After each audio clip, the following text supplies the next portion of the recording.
I was a horseshoer, and being a horseshoer, you have to supplement your income from time to time. So I started colts for people. A particular saddle that I had that I did it in was built around 1910 or 1915, and the leather got rotten on it, and I was afraid it was going to fall apart while I was riding it. And basically, I needed to get it rebuilt. I couldn't find anybody to do it. So I said, well, I'm a horseshoer. I can do whatever I want. And I got some tools, and I bought some leather, and I rebuilt that saddle, and I enjoyed doing it. And after I rebuilt that one, I rebuilt several others, and boom, there I go.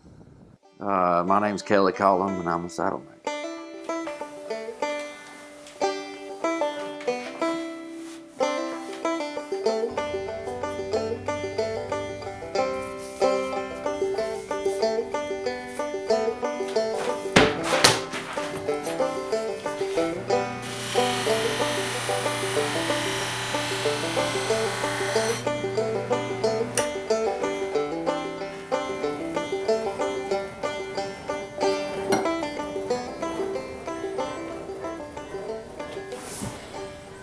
See my hand? Never do that. Never ever put your hand in front of that blade. That blade will cut your finger off. Seriously. Cut your finger off. The most important thing is you need to know what job the saddle's going to do, what job they're looking to do with their horse and their saddle. You know, obviously, if they're going to be a roper, you need to build a rope saddle. If they're going to be a reiner, you need to build a rein saddle. In my book, fit for the job and the horse is number one. You know, and the rider, because if the horse or the rider is uncomfortable, it ain't gonna work.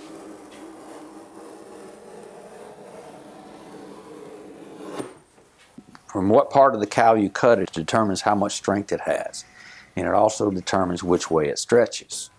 So when I laminate leather, I try to make the stretches opposite. So it'd be like if you took two boards and you put one going one way and you make the other go the other way. That way the grains hold each other together. Same kind of thing on the leather. It's like a puzzle. So it's not boring doing a puzzle. It's boring to watch somebody do a puzzle, but it's not boring to actually do the puzzle because your mind is active and you're going and you're looking and you're searching. I mean, that's just like when I'm laying these pieces out. My mind's never, I mean, it's constantly trying to figure out a better way, trying to make sure I get this right, or, you know, however you want to look at that. And sometimes it works out really, really well, and sometimes it doesn't work out so well. I have wasted my share of leather with crazy ideas. But, you know, it's like anything else. You don't know till you try. I've always been one that if I get an idea, I'm going to try it. You know, I'm going to try it. It may cost me a little bit. It may not work out. But, you know, I'd say 75% of the time it works out.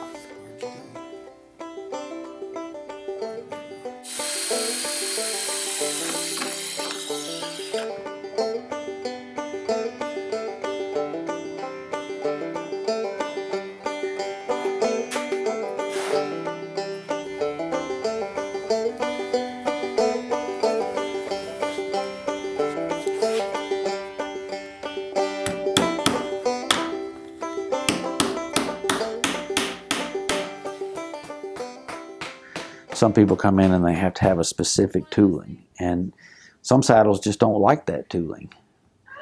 I had a lady that she ordered a saddle and she wanted some flowers on it. That's not a problem at all. And she said, well, I kind of like this flower. And I'm like, look, I'll do that flower if you absolutely want me to. I said, but you'll end up with a much nicer saddle if you let the saddle tell me what it wants. And she said, what do you mean? And I explained it to her and everything. And I came in here and I drew for 3 days drawing flowers.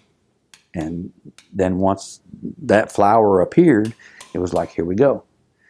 And when I finished her saddle, she was like, oh my God, I can't believe it. And I'm like, I told you, if you just let the saddle tell me what it wants to be, then it comes out, you know, and that's the thing. And she's tickled to death with it.